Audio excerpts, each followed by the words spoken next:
Leçon de l'école du sabbat. Lundi 3 avril 2023.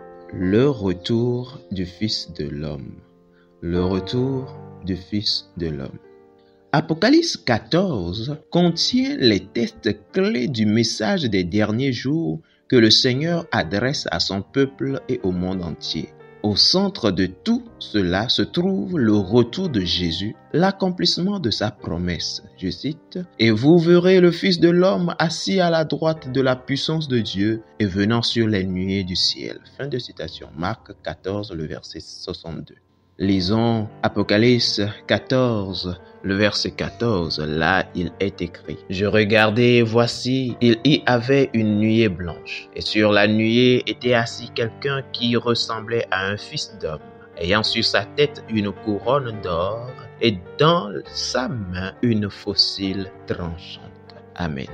Quel titre est utilisé pour décrire Jésus lors de son retour sur terre?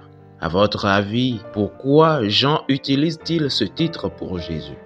Jésus a utilisé le terme « Fils de l'homme » pour se désigner 82 fois dans les évangiles. C'était l'un de ses titres préférés. Il l'a utilisé comme une expression d'affection pour s'identifier à nous. C'est un sauveur qui nous comprend, qui a connu nos tentations et qui a traversé nos épreuves. Il est le Fils de l'homme qui revient pour nous ramener à la maison. Ce Jésus qui vient pour nous sauver est le même qui a vécu parmi nous. Il est qualifié pour nous racheter parce qu'il est devenu l'un d'entre nous. Et pourtant, comme l'un d'entre nous, il a affronté toute la fureur des tentations de Satan et bien sûr, il a été victorieux. Que nous apprennent les versets suivants de Matthieu sur Jésus, le Fils de l'homme. Matthieu 16, le verset 27, là, il est écrit « Car le Fils de l'homme doit venir dans la gloire de son Père avec ses anges, et alors il rendra à chacun selon ses œuvres. » Amen. Matthieu 24, le verset 27 et 30, là il est écrit « Car comme l'éclair part de l'Orient et se montre jusqu'en Occident, ainsi sera l'avènement du Fils de l'homme. Alors, le signe du Fils de l'homme paraîtra dans le ciel. Toutes les tribus de la terre se lamenteront et elles verront le Fils de l'homme venant sur les nuées du ciel avec puissance et une grande gloire. » Amen.